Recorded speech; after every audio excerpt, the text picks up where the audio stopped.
The Spy Who Didn't Shag Me, Chapter 1, In the Days That Followed.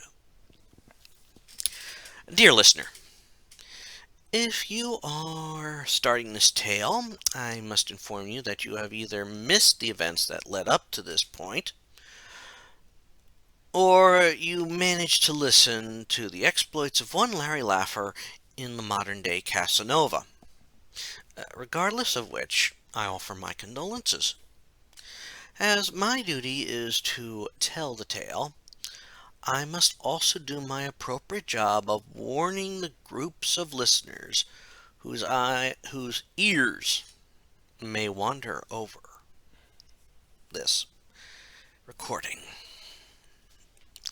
As always, if you are part of the crowd that is of the tender young ages collectively known as childhood, this should be your stopping point. If you do so, we will collectively forget that you heard any of this, and hopefully some greater power will erase all record of this event happening from the history of the device you are using to hear these very words. If you are in that time known as young adulthood, when hormones are raging and you should not be listening to something of an adult nature that will most likely include adult situations or scenes that will involve a total lack of clothing, and you can only think in terms of vernacular slang, we all know who you are. I trust you will stop listening here, since I will rat you out the moment you get caught. Now that those issues are dealt with, and I am addressing the more mature-minded people, and yes, I must state that even though I know it is most likely untrue, I would like to continue the story of Larry Laffer.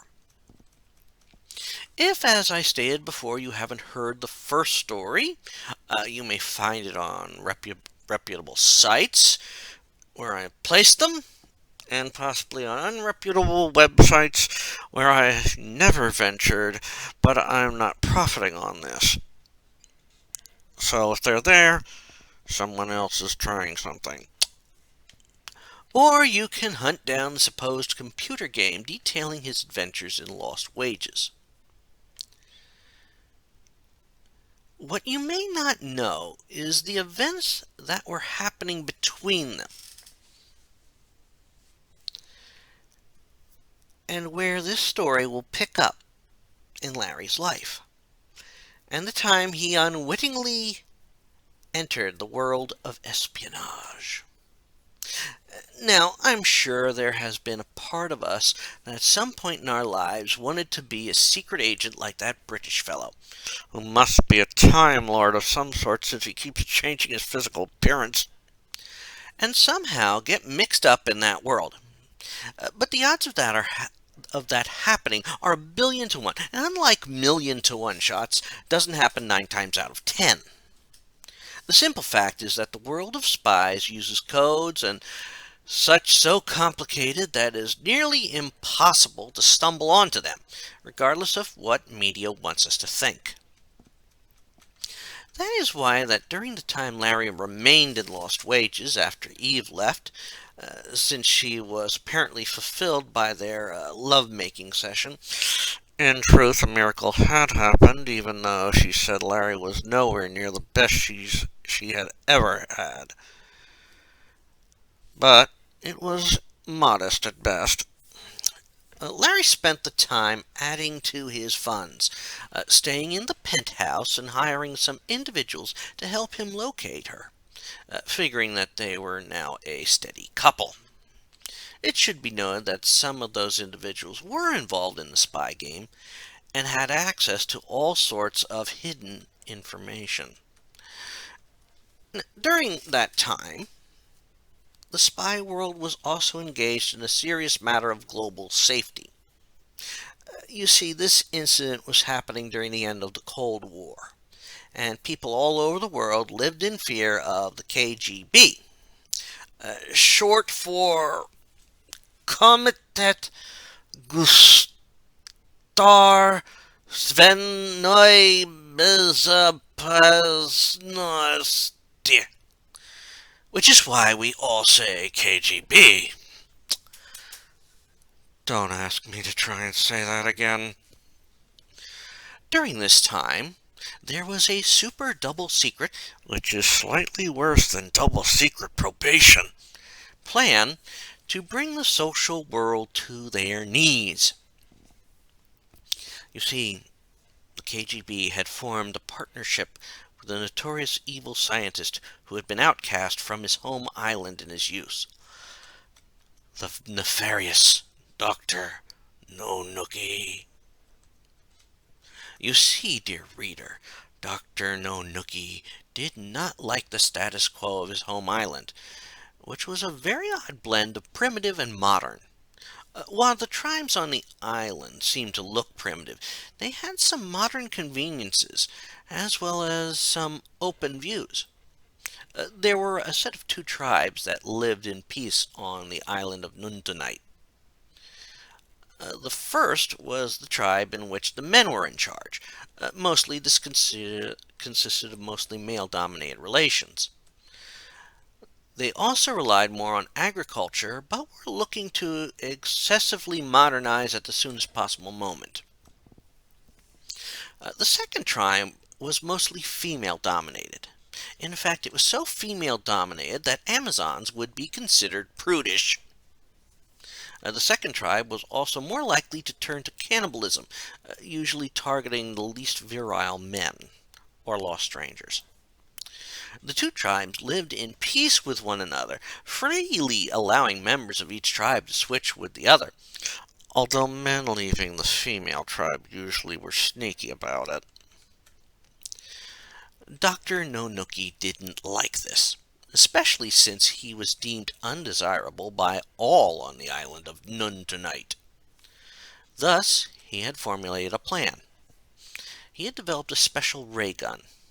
It would cause females by birth to go through a rapid transformation into figures that would make supermodels sick with jealousy, as well as a seriously flawed sexual drive. The same ray had a slightly opposite effect on men. While the males by birth under normal circumstances would be ready to try to satiate these women, under the effects of the ray, they would be cursed with impotence so bad that not even the strongest aphrodisiac could get them to stand at attention. Even the miracle blue pill didn't work. Not that its manufacturers want you to know that. They would also be unable to please a woman in any possible way. When the KGB saw the potential of this weapon, they used some serious funding to give Dr. Nonuki all he needed to design the global superweapon. They even helped him build a secret base on Nuntanite Island. They even abducted several women from the tribes, whom Nonuki turned into his henchettes, as he called them. These women were subject to a hypnosis ray that would make them loyal to Dr. Nonuki, as well as willing to give in to his desires, and worst of all, to give up their typical island garb and not go topless, which was island custom that showed equality between the genders, and thus was not part of the modern world, which thought men was the superior sex, which is totally correct according to certain groups in the world. In fact, by the time Larry left Lost Wages with the information he needed to find Eve, and also arrange a way to move in with her, figuring they were now an item, and he was saving himself for their next tryst, it was also the time that plans for the final part of Dr. Nonuki's device to use on a global scale was ready. Those key plans were put on microfiche and secreted in a wind instrument known as an unkalunk. The trade-off was supposed to happen in Los Angeles, which just so happened to be where Eve was living. To further facilitate things, the KGB had arranged for the trade-off to happen between one of their agents, who was supposed to take it to None Tonight Island, and one of their operatives, who was setting up a music store in that city. The agent, however, had a poor taste in clothing.